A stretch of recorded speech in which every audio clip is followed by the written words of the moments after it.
Charpentier of Ascend Audio Video, joined by the ever lovely, the much more beautiful Ben Goff of Cinema Bureau. And this week, we're going to be kicking off a new series that's going to take you through 10 steps to really thinking about designing your own home theater. In the first episode, what are we calling this first episode? I've called it Discovery, but it's going to be Project Constraints. Yeah. Discovery, Project Constraints, and we're going to use mistakes that I've made. Ben has not made any mistakes in his life. If only that was true. Mistakes that I've made in previous theaters before I was doing this professionally. And we can look at what those mistakes are, what things I should have been thinking about in these rooms. And they're not the best pictures because these are just pictures of the time. But we're going to kick this off with Discovery. And hopefully you guys learn from it. It's going to be a 10-plus part series. And it's going to take you through how to really think about designing and building a home theater and things that you really should not overlook.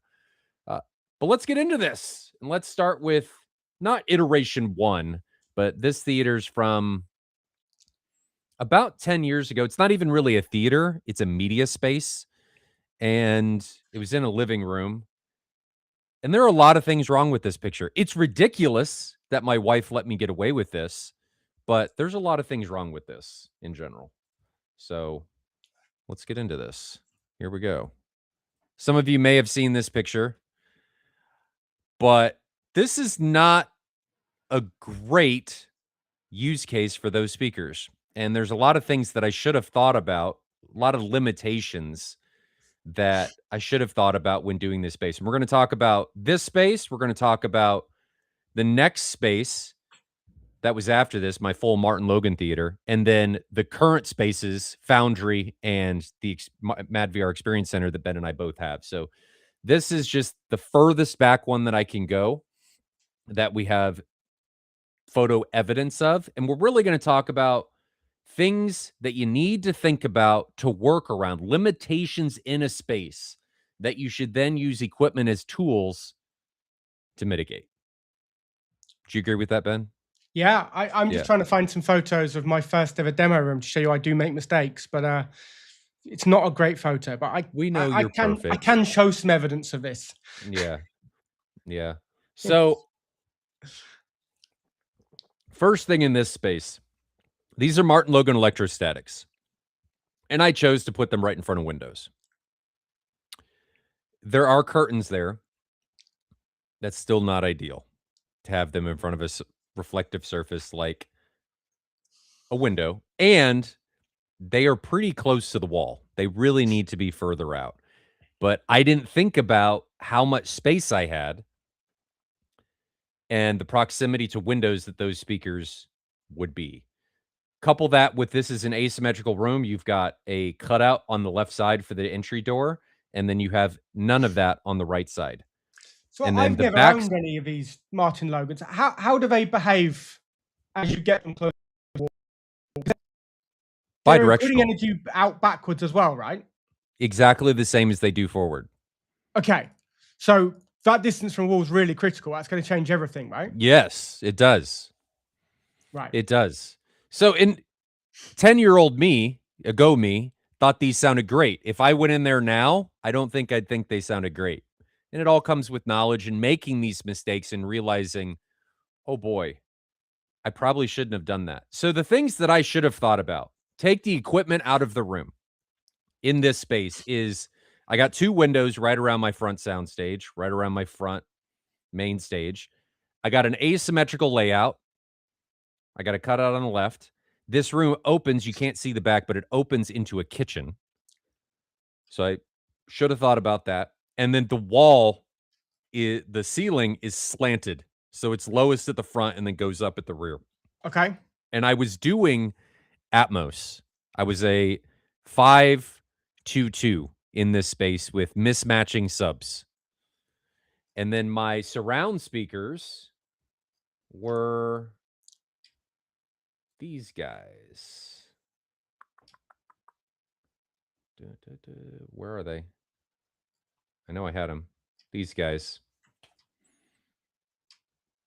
And I chose these because the speakers were in very close proximity to me.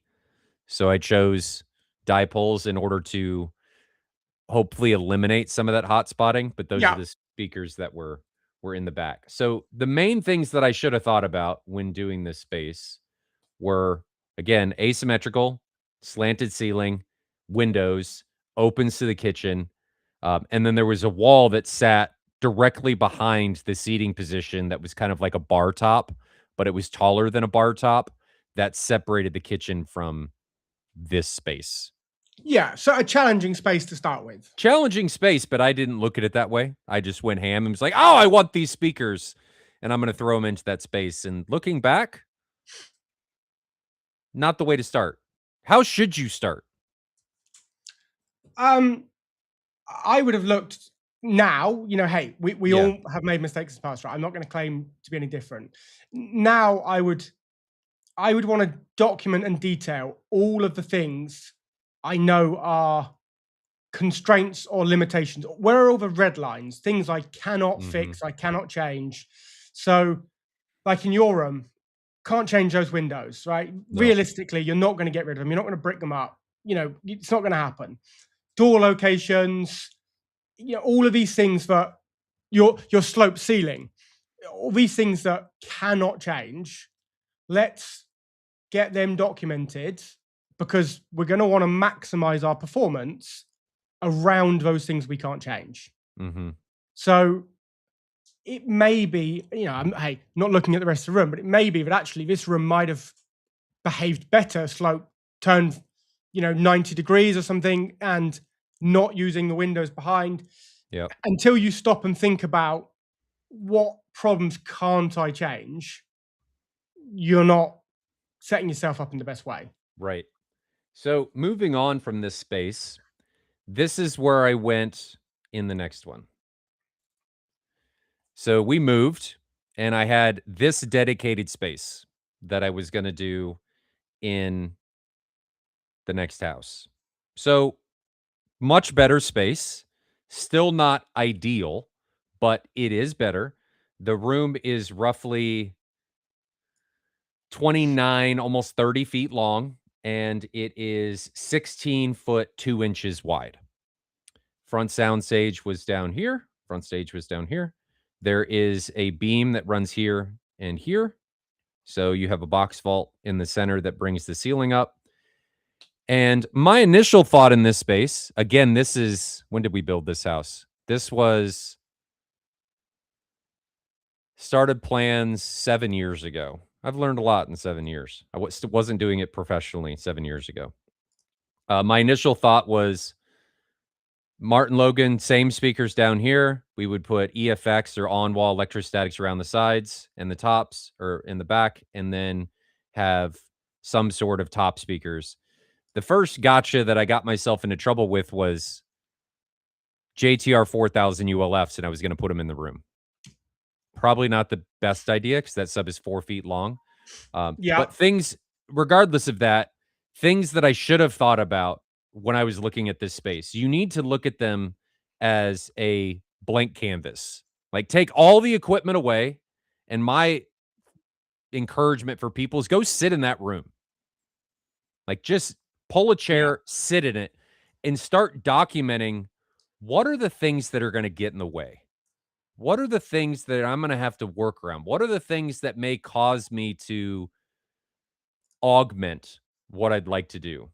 One of them is this, right? I'm asymmetrical on this side, the box vault, the 2 beams, the bar. The ceiling height was 8 feet in the front and the back. I've got tile in the back, which is a problem. The rest is carpet.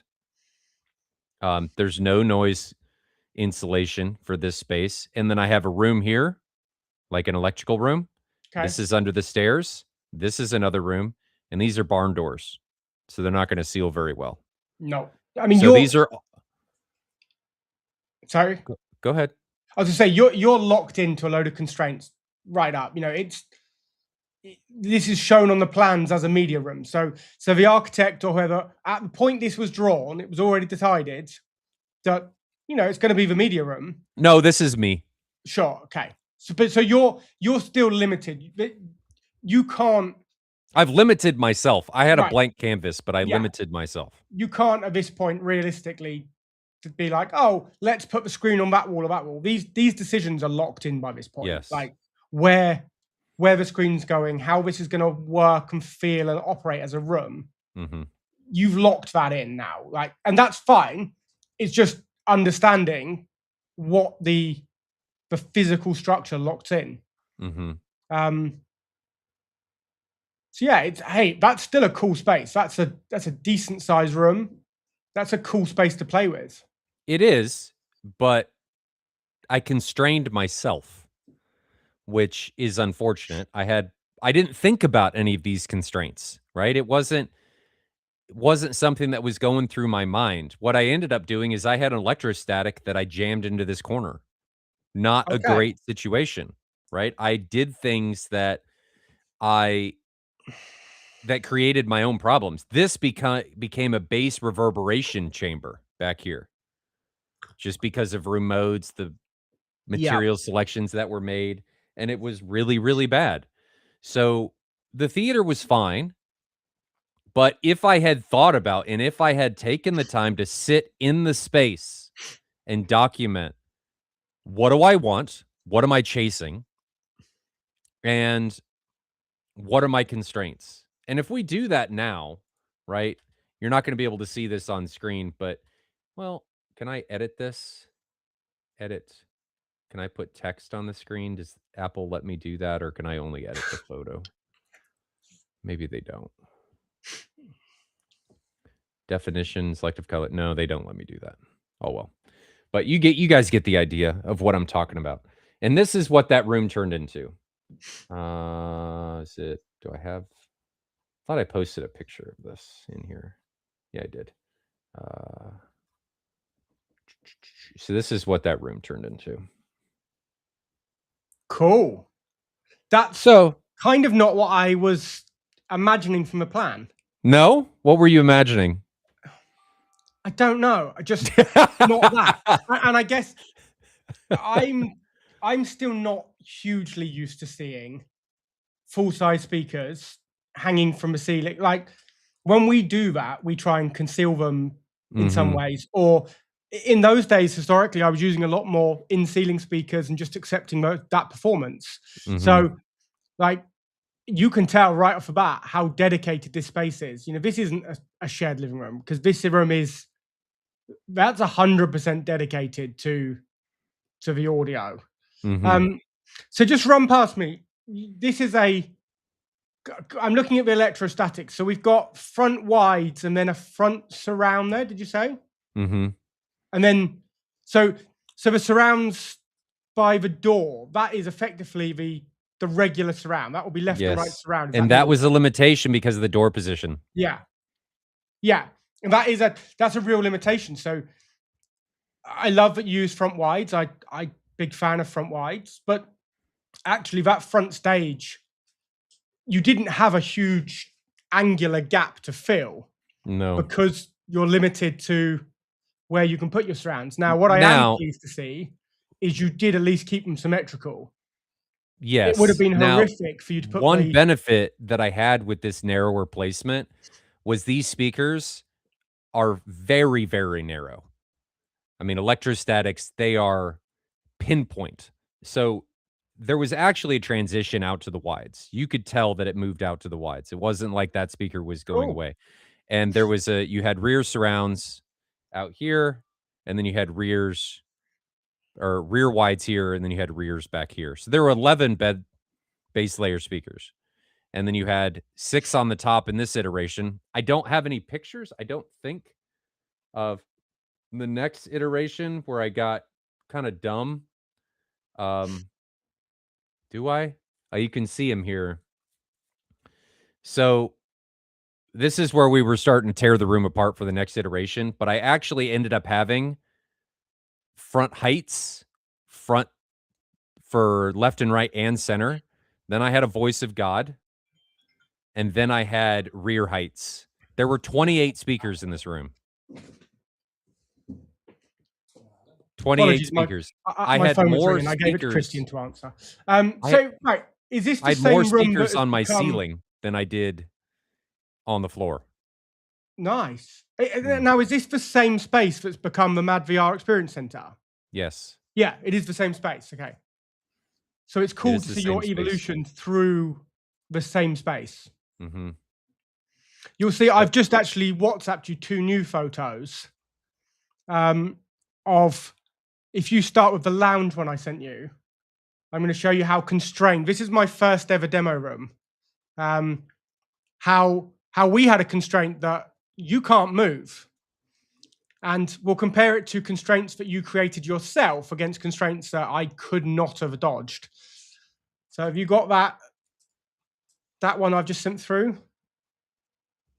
There we go. So look at the last one first. So this was our first ever office, and it was like a T shape. So downstairs, it was 1 unit wide. It's like in an old warehousey industrial unit.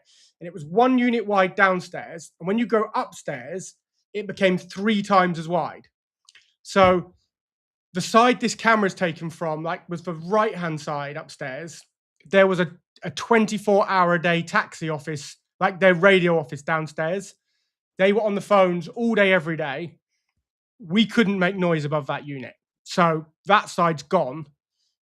Through this door you can see there, we had below us like a proper workshop, industrial workshop. They didn't care how much noise we made. So that's where we're going. That wall didn't exist before we started. We put that wall in. This one. But we had no options of how wide that room was going. We had to find a way to get the other side of the beam. No, but when you went into this space, what did you document as limitations? Did you document everything and think about all the limitations that you would now? Not nearly in the same way, but we spent a bit of time working out a layout of where are we going to put each, like what can go in each room. So we knew full well that if we were going to build a cinema, we had a very limited width that we could use because we could not possibly go wider than that beam. So we were absolutely forced in that building. There was only one place a cinema could work, and it was compact, smaller than I'd want. I think we made good use of the space. But when we talk about making mistakes, I definitely made one. Mm-hmm. One of my pet hates is in it. So if you go to that blue room that's next, you will see, and it's so obviously, it's not hidden. Look at my front wides. I mean, even like 11, 12 years later, I'm embarrassed by those front wides.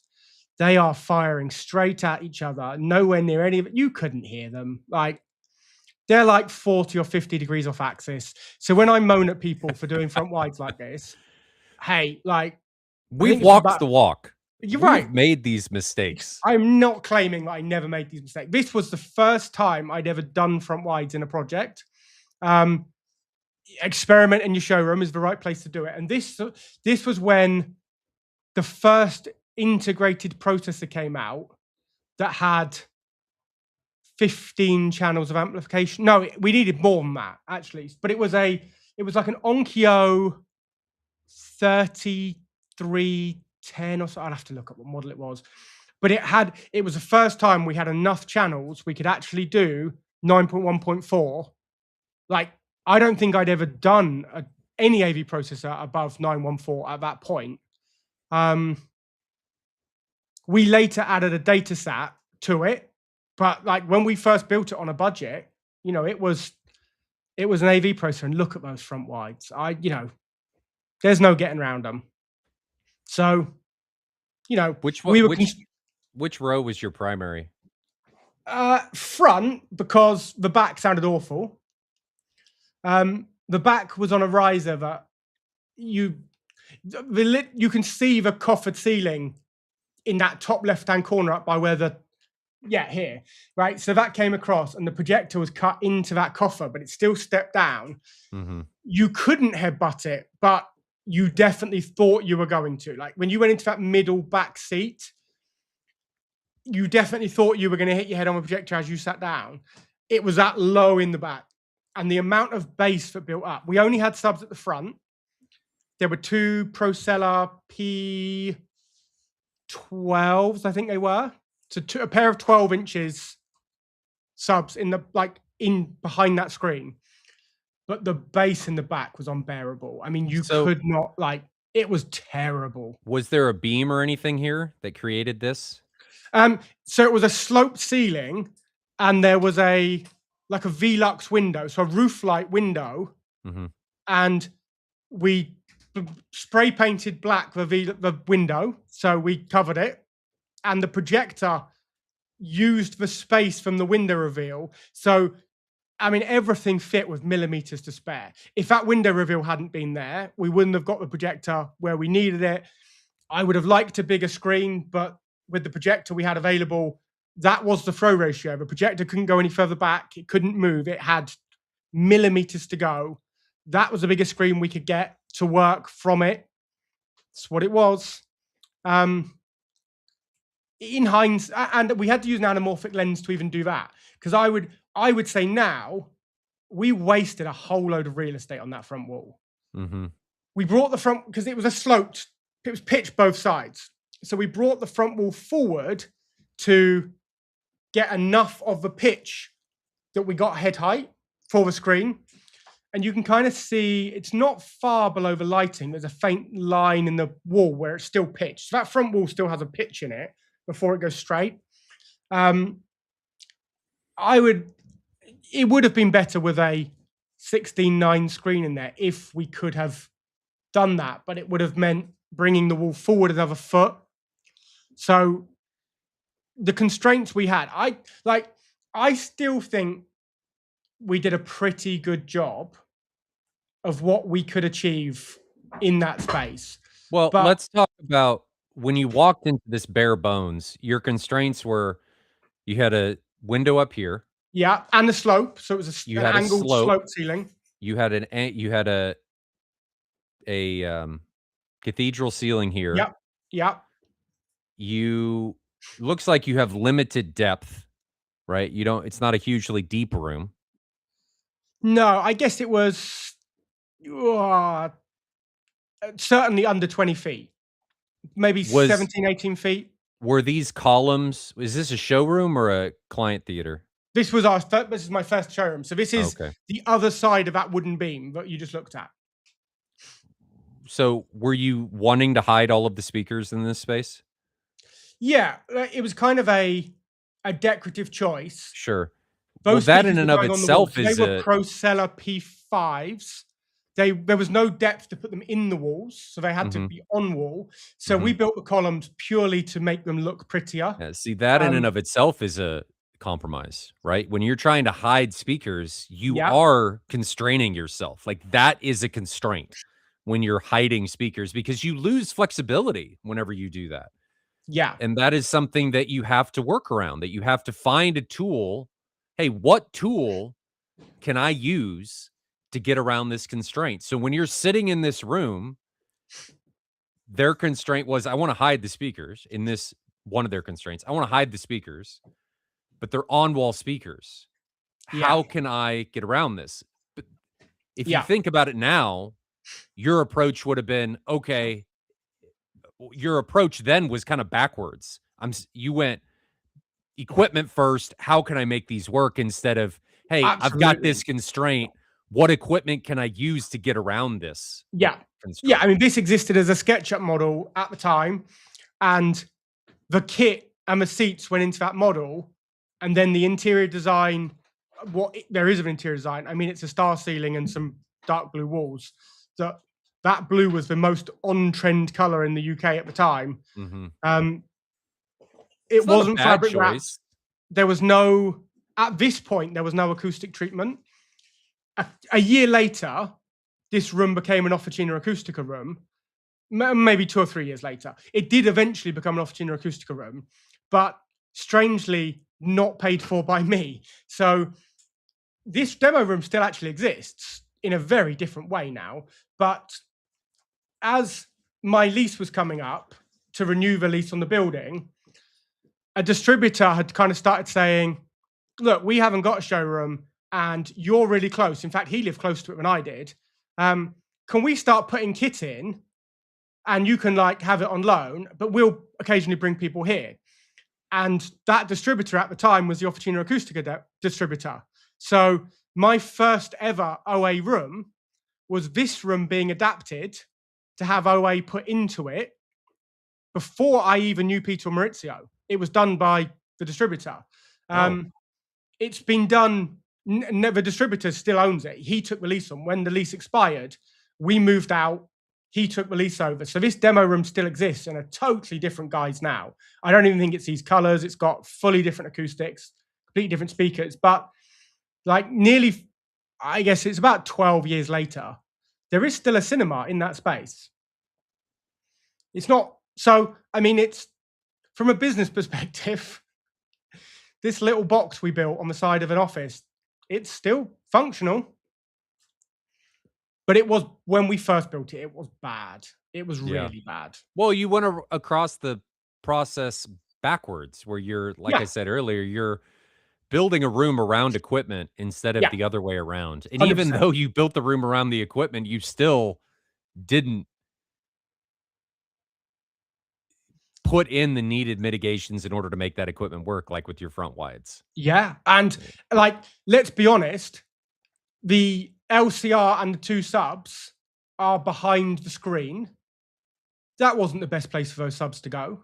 No. Like, we were building that front wall anyway. That front wall is a plasterboard, a drywall and stud front wall.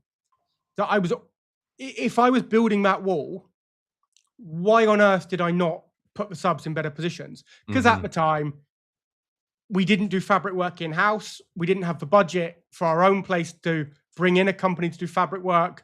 So we built what was easiest for us. With a client budget, we probably would have done it differently, because we would have used a company to come in and do the fabric work.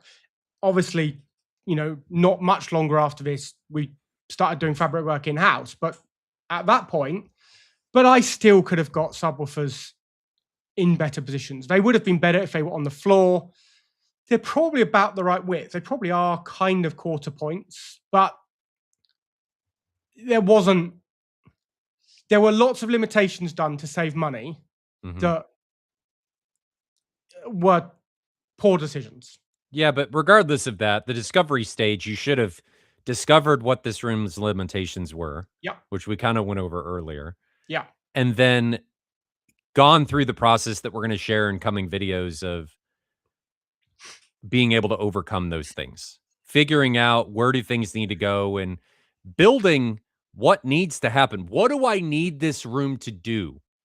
And then executing a plan that makes that happen. From Ben and I's first iterations, we did everything backwards. It was, how can I execute this room based on the kit and stuff that I already have? So you're limiting yourself from the get-go, which is, you're limiting yourself in a different way. You're not limiting yourself by, well, you are. You're actually providing more constraints for yourself, because you're having to do it on the equipment and the room at the same time. And I realize that sometimes that has to happen, because maybe you've moved, you don't want to buy new kit, you can't buy new kit, whatever. And you already have the equipment. So sometimes that happens. It's inevitable. But thinking about this process, and I just think a lot of people don't put enough thought into this. Putting more thought into the beginning before you even drive your first screw allows you to have less headaches later on, right? If you think about, hey, this is what I have to do, this is a limitation that I have to overcome, how can I do this? And thinking about that before you do anything. Yeah. And the more before you buy any kit, if you can, well, if this is a new room, if you can, but even if you can't, thinking about as much of this as possible at the very start is going to save you a tremendous amount of headache. And the best way to do this, I'm getting abused, Ryan. Yeah, that's what you deserve. You're right. I mean, I didn't really know any better. I mean, we're talking nearly 12 years ago. But you're right. I'm embarrassed by them, but I'm not too embarrassed to show you them. Yeah. Because we all learn. Right. So once you is your third fit out the experience center now? Well, so what? Yeah. Yeah, or more. I learned rapidly. So if we compare this, Yeah, right, to this, this is a drawing I made, and this is me actually thinking about what limitations do I have and how can I overcome them? What do I have to do? What does my space look like? yeah, And this, you can see, this is the original wall. And me thinking, man, I want this to be symmetrical. I need more space. How can I overcome this? Sometimes the things that you need to do to overcome them are not the easiest. I had to move a wall. yeah. And we moved it back 2 feet in order to make the current room work how it works. I got it. So this is the same as this. Yeah, This is just, and this is that's a all good I'm talking choice. about, That's a guys. good Sometimes starting point. That 2 feet made that a makes a big huge difference. Huge, yeah. Huge difference. I went from 16 feet wide to 18 feet wide. Yeah. And it was a massive difference because it allowed me to do things like clips and channel. It allowed me to do things like officina. If I lose these 2 feet, Yeah, done. I am now in here with the officina space because How some of how the much do you officina give up? walls, How much do you give up to the OA in system? some areas, 16 inches. 450 mil. Okay, yeah. No, Big, bit less. a 400, lot of yeah. space. Yeah. So in some spaces, I'm giving up. Well, the room actually, the room's only 14 feet wide, visibly, because Yeah. this and this is where the walls for the officina Yep. stuff start. And then Yeah. they come in, and then they come down here, and then they angle in for the portal, and then they angle out. So I would have lost 2 feet of Yeah. interior space if Yeah. I did not move this wall. And what you've really done by moving that wall is not create 2 feet more in the room. You've given yourself 2 feet for acoustics that you couldn't have had. Like, because you Yes. couldn't, the inside of the room needs to be a certain size to work. So if you hadn't built that wall back, what you've really lost is 2 feet of acoustic treatment that, for an absorption perspective, is massive. But regardless of that, the idea that I want to get everybody across in this video, in this particular video, is this is all it takes to start. Sit in the room, get a tape measure, and just Yeah. draw it out. 1-to-1 scale. Each one of these boxes represents 1 foot, and draw it out, and then stare at it and be like, what can I do with this space? List out, what are my limitations? What am I going to run into? Right? One of my limitations in this, regardless of this, was this back area because it came in. One of the other limitations is, if you want to look at it that way, is I had 2 beams. I had one here and I had one here. So I had limited ceiling height. And then I had a box vault in the middle. And then I had limited ceiling height overall because it was only 8 feet tall at its lowest point because of the beams. That's as high as I could get. Yeah. So I was listing out, these are my limitations. Like this room, I think I did right. I think this is one of the best.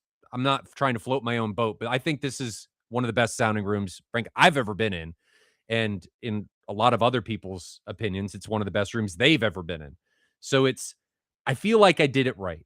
And that is, I listed out all my limitations and then I worked out, how am I going to get around those limitations? Yeah. So one thing we ended up doing was moving my rack. My rack was back here, right? This was a problem. So I had to figure out, how am I going to get to my equipment, which was back here, which my screen wall is now going to be, instead of being back here, is here.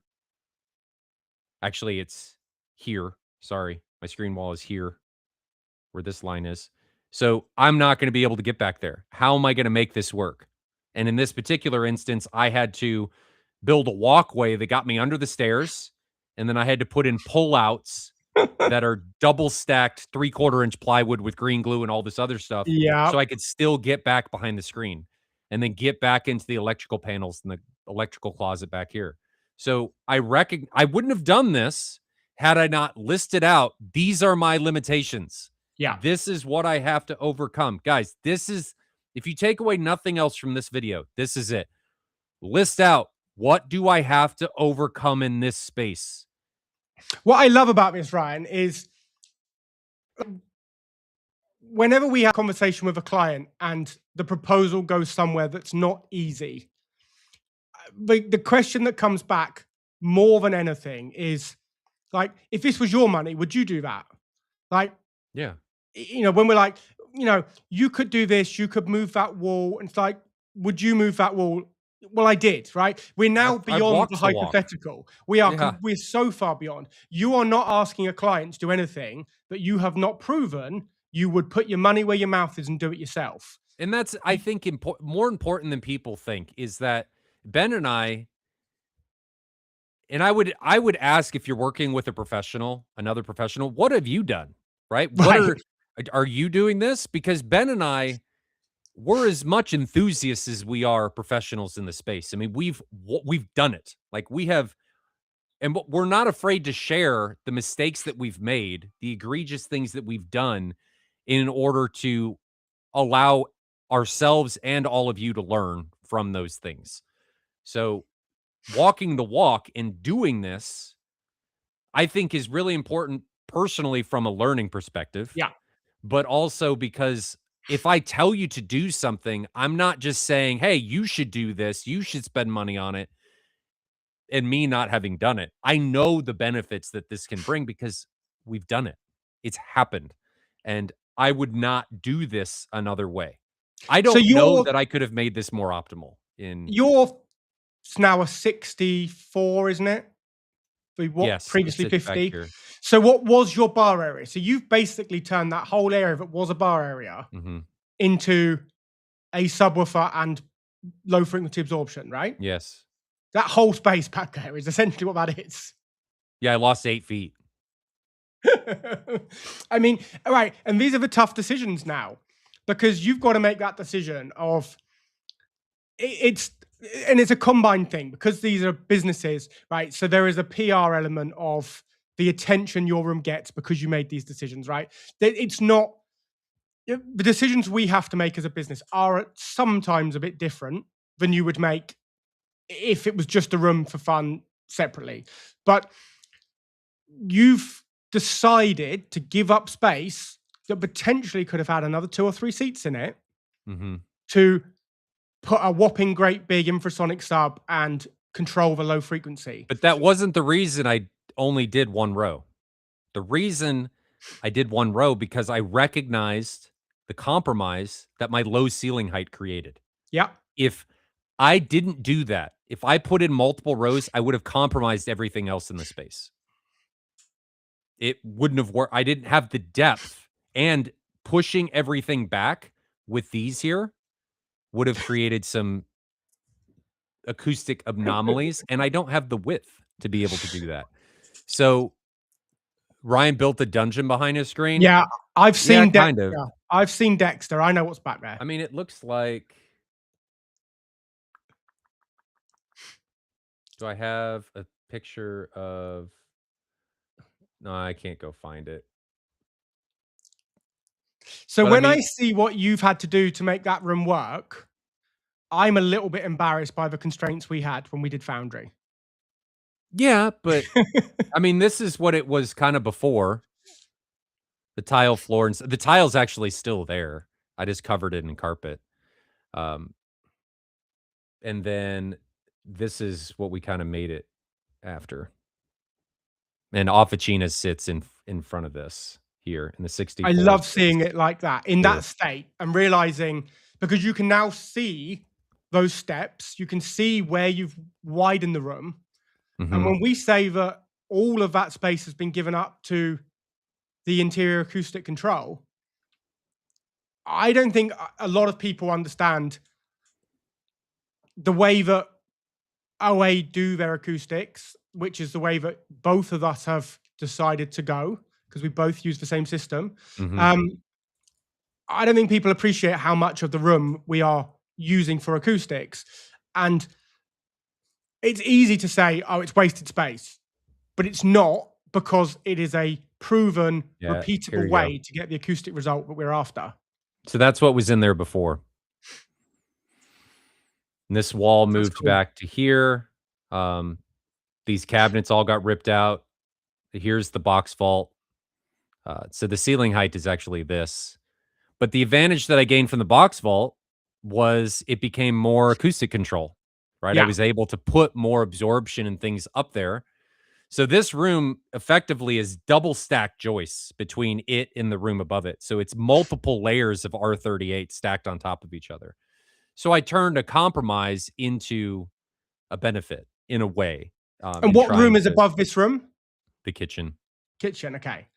So at least there's not people sleeping up there as such, No. right? It is at least a habitable room that realistically, at least you're not in there. If you know, if you're going to watch a film, it's probably not in use. It does well.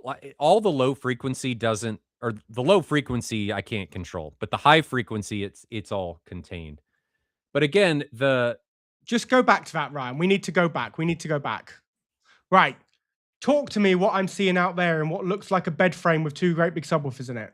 Those are open baffle subs attached to your seating.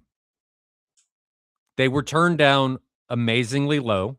Have you not experienced anything like this? Yeah, but I couldn't see what that was. I now understand that that's a sofa on its back. So this was like, instead of base shakers, you built in a couple of subs into the seats.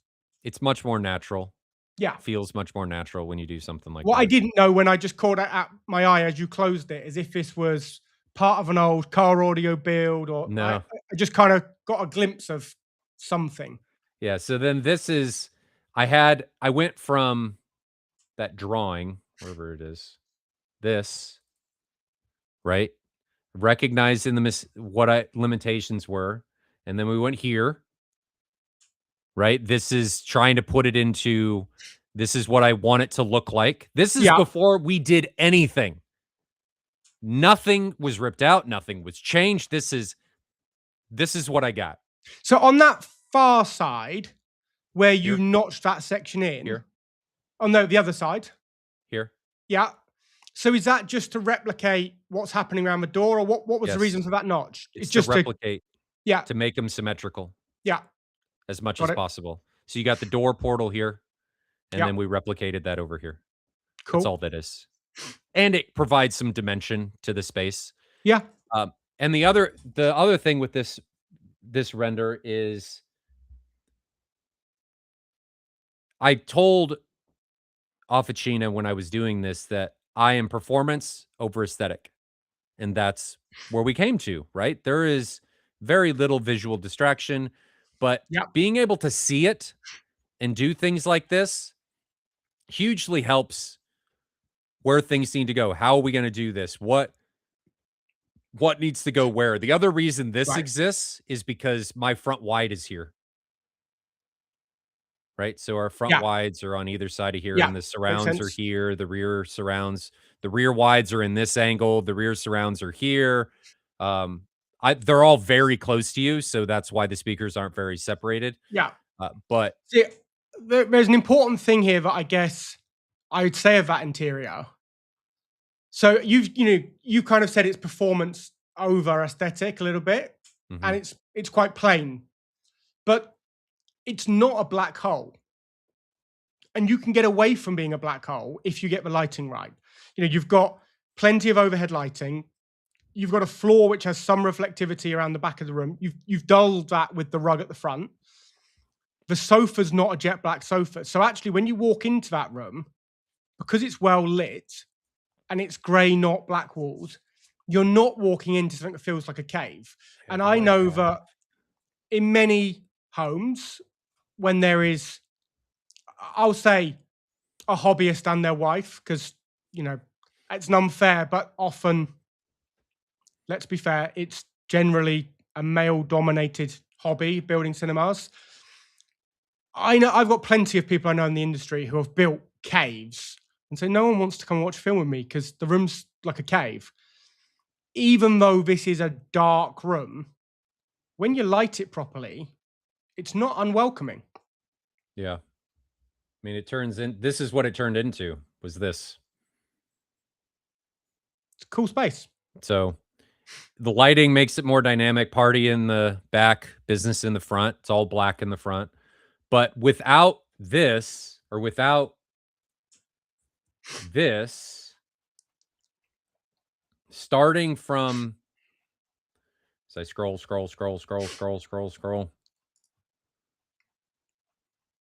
Starting from here,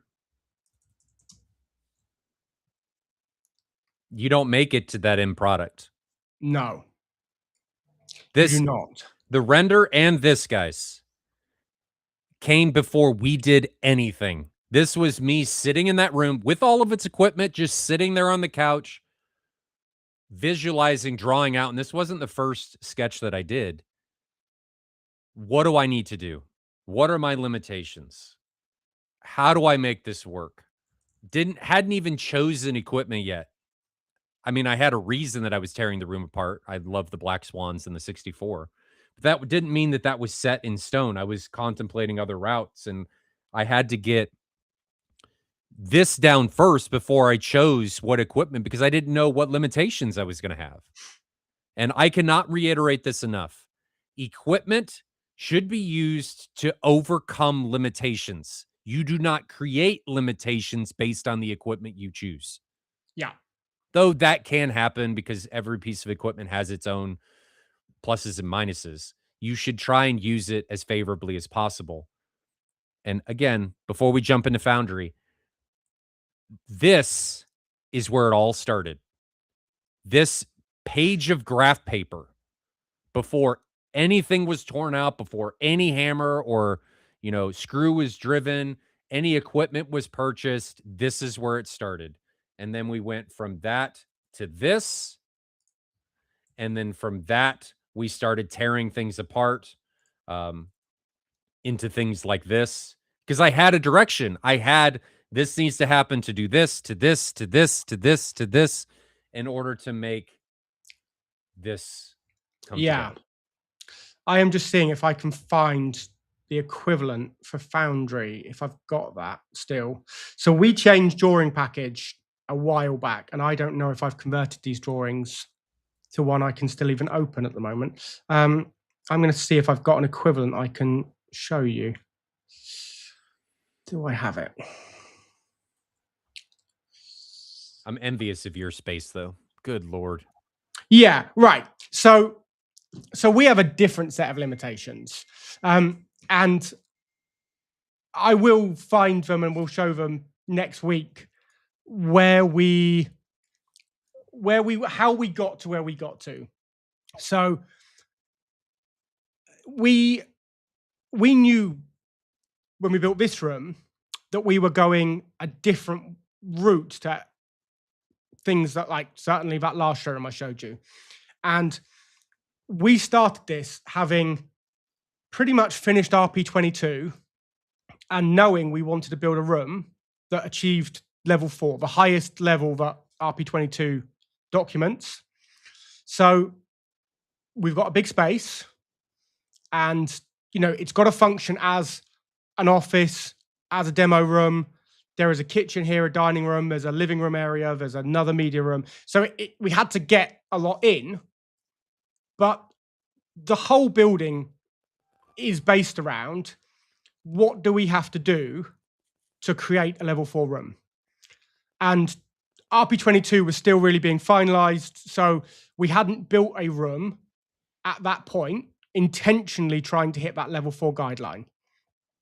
So our starting point was, what on earth do we need? Like, how big is the box got to be that we're going to put this room into to be able to get to level 4? And we wanted 2 rows of seats. So we knew we wouldn't get level 4 in 2 rows of seats, but we wanted 2 rows of seats. We wanted to be able to sit, a reasonable number of people. The room was obviously going to not be small. So we built our own constraints. And for us, it wasn't the dimensions of the room. It has to achieve these metrics. Now, they were self-imposed because we wanted to hit a performance target. And actually, the most challenging metric for space becomes the difference in sound pressure level across the side surrounds. So you've got your front row of seats, and I've got, right surrounds and left surrounds firing pretty much, they're not directly 90 degrees, but they're pretty much coming across the seats. As soon as you start to shift off sitting center, you're sitting now to the left side of center of that seat. The left one's going to be louder than the right one. Mm-hmm. So that's just going to be a thing, right? And we want to keep the difference between the volume of the left and the right low. And the only way you do that is putting them further away. The bigger the distance to the speaker on both sides, the smaller the difference in volume from one to the other is going to be. And this is a big reason why big rooms have an advantage. Right. So we did that, and I can show some acoustical modeling we did at the time. I don't have it to hand right now, but I will have it ready for next week. We did some acoustical modeling of what is the minimum width this room could be. So that was a starting point. We knew a width. As we started to evolve it, we kind of decided, if this is how wide the screen's going to be, this is how wide the room's going to be. The seats will go about here. This is how wide the screen's going to be. We worked out the ratios we wanted. This all led to a tall room for this space. So at the back, which is what you're looking at, the door is behind the camera here. At that end of the room, the ceiling, the full solid structural floor to ceiling is about 6 meters-ish. By the other end, it slopes, it's 7.5. But down that end of the room, it's 6 something. And we've got to get a room above this. So I'm currently sat, if you see that orange roll of insulation, orange and white box, that's about where I'm sat right now. And where all that old stock and rubbish and stuff is piled up, that's where our screen 1 is. If you move to the other photo, you'll see the steel frame starting to go in. And right, so, this was a proper construction project. Our mezzanine floor was not designed on a whim. So yeah, my office is where the guy in the orange jacket is stood. That section is where our office is. So yeah, the genie lift is pretty much where my desk is. We've gone with a internal 3.5 meter ceiling height. It's another 12-inch thick steel for the mezzanine itself. So we're getting pretty high for where the floor level is. So our screen 2, our other demo room, our media room, is above our office. So it's in that space directly above the yellow lift is where the second demo room is. But I think your point with all of this is that all of the things that you're talking about in Discovery, you did before any of this happened. Oh, it took 3 months to plan the layout of the just the footprint of the building was 3 months work and there were lots of cost benefits here. So the wider we made the cinema downstairs, the thicker the steel needs to be to support that span, because obviously you can't have a brace in the middle of the room. So every time we make that room wider, the steel gets taller. Well, then we end up losing more head height upstairs.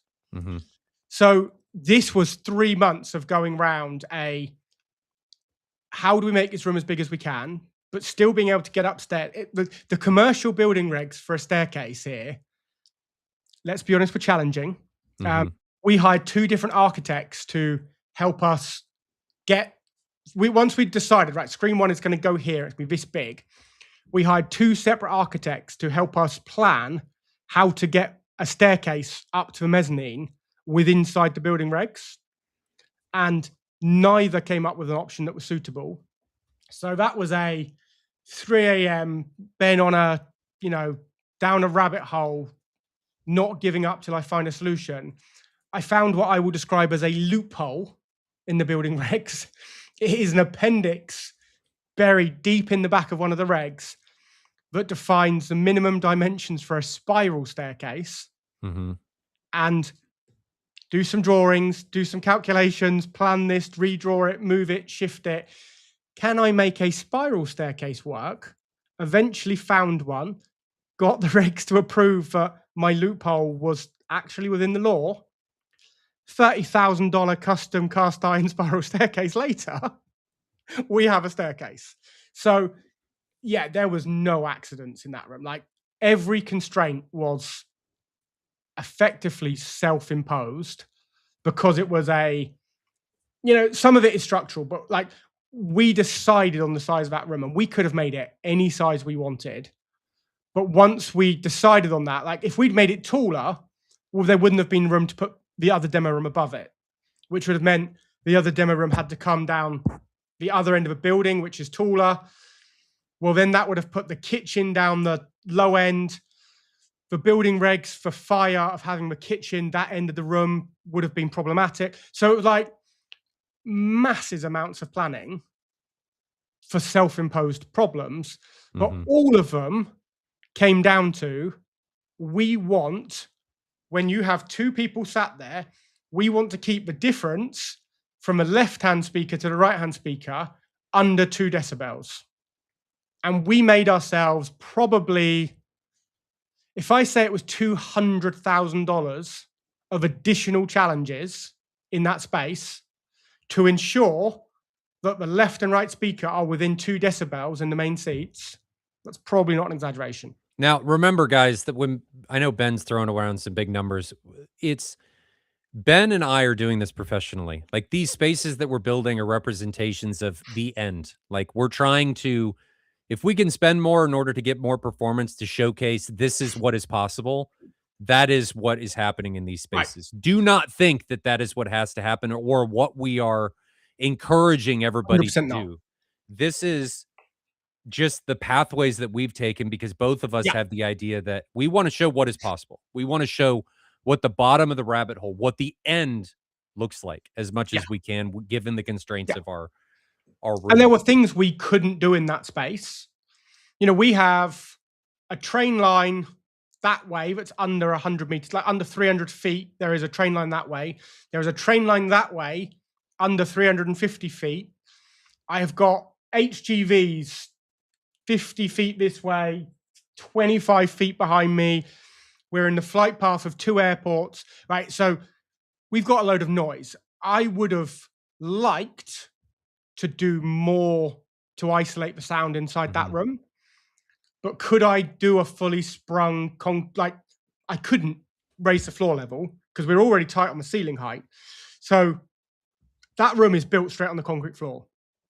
And some of that energy vibrates out. Some of the energy from the HGVs occasionally makes its way in.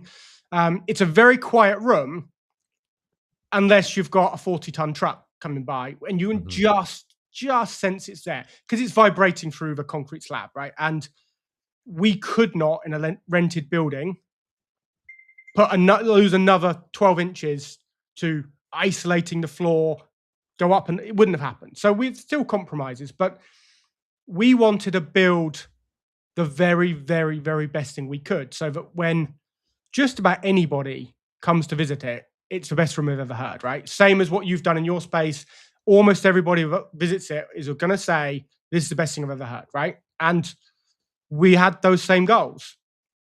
And when you start with a goal that's that lofty, you can't take shortcuts because it's expensive, right? And those decisions happen, and you spend the money, and then it's proof of concept. If I say to somebody who comes to me and says, I want the very best, and the first thing we say is, great, you're going to need to dig down another 3 feet, because if you want it to be the best thing in the world, we need more head height. There can't really be a question of, would you do that? Because look at what we've built.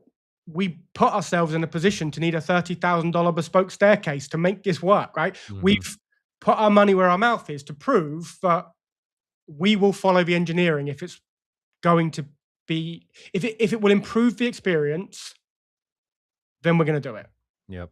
So I think what's going to happen here, after this. So this is kind of Ben and I just taking you through what our journeys have been like to get to these. What I'd like to do from here, and I'm kind of dropping this on Ben, he doesn't know what I'm about to say, is I think we're going to go through these other steps. And the other steps, I'm going to run through them real quick. And they're in no particular order.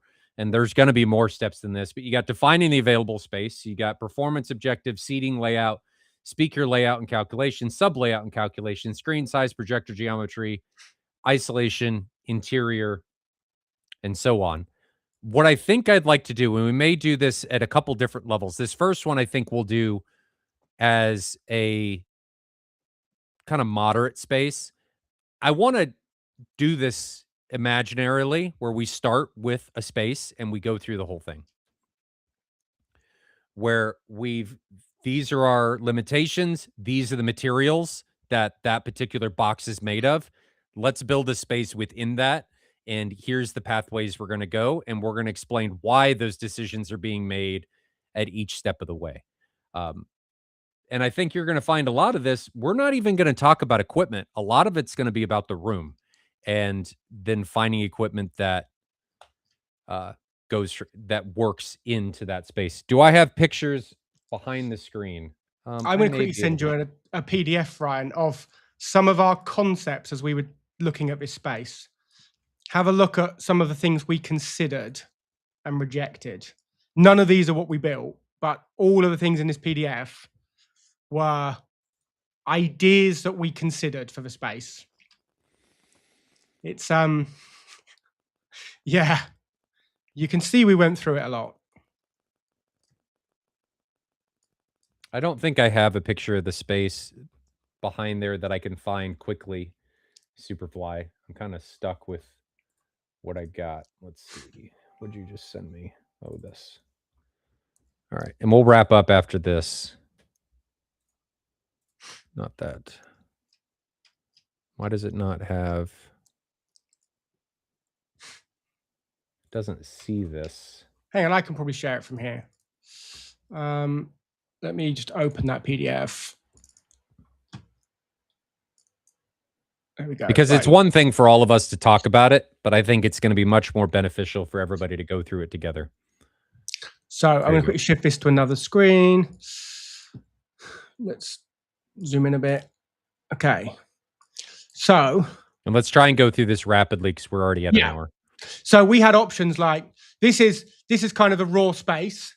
It's a proper industrial unit. It just came with a bathroom down in the corner, a personnel door, and a roller shutter. That's what we had to start with. We had options that included having test labs and racking and this little office for me and Christian in here. By this point, we'd already were experimenting with this spiral staircase.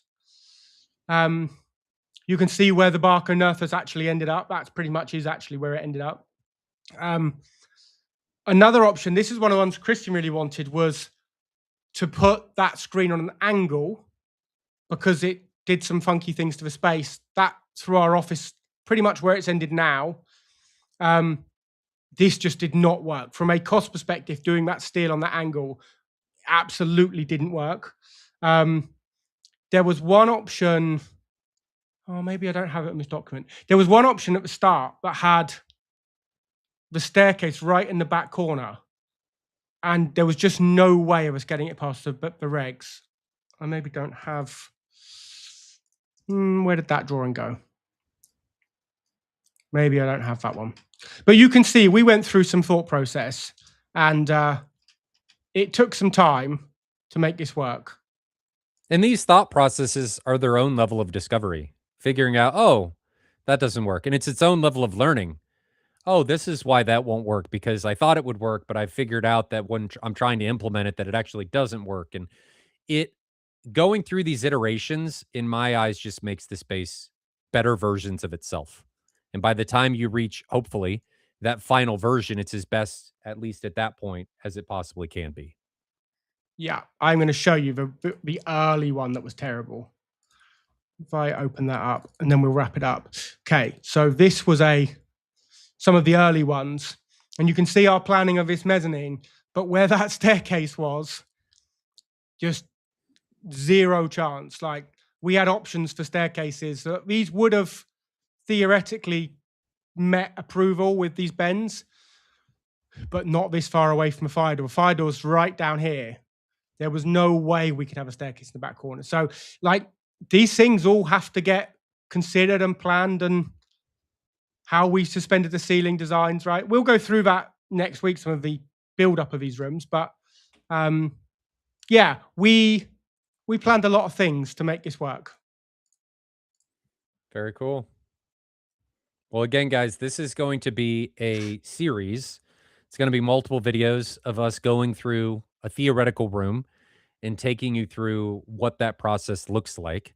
Hopefully you guys enjoy it. Hopefully it's enlightening for processes that you should take on your own spaces. But this first video was really just introducing the idea and taking you through some of the journeys and thoughts that Ben and I had on our own spaces in times of discovery before we even did anything on demo, building, hitting, driving screws, whatever, in any of our spaces. So many iterations, many failures before we got to where we are now, just on the design stage. If you can do it in design, it's a lot cheaper than doing it in the physical world. Absolutely. So I encourage you to go through as many iterations of design as possible in order to reach what I would say is, at that time, the pinnacle, your pinnacle of that space's potential. So I will wrap it up there. There weren't really any questions about anything. We will be back on Thursday to do another rooms in review. Ben and I try and not look at those, so we get a raw look at what our thoughts and everything right when we're opening those pictures. We don't look at them ahead of time. Again, if you're watching these in VOD, we do all of these live. So if you guys see us stumbling over anything, we don't re-record anything. We just do them live, and you're seeing our live reactions and conversations based on any of this. If you have questions or would like to join us live, you can see those under the live tab on the AV Experience YouTube channel, and you too can join us for the live recordings of all of these videos. If you need help on any room design, need equipment, or anything like that, feel free to reach out to Ben and I. Our contact information is in the description. Even if it's just to ask questions, we are happy to help you guys along your journeys as much as possible. Anyway, this is the end of this video. We will see you guys in the next one. See you Thursday for another Rooms in Review. Until then, stay safe, and we will see you guys in the next one. See you later. Cheers.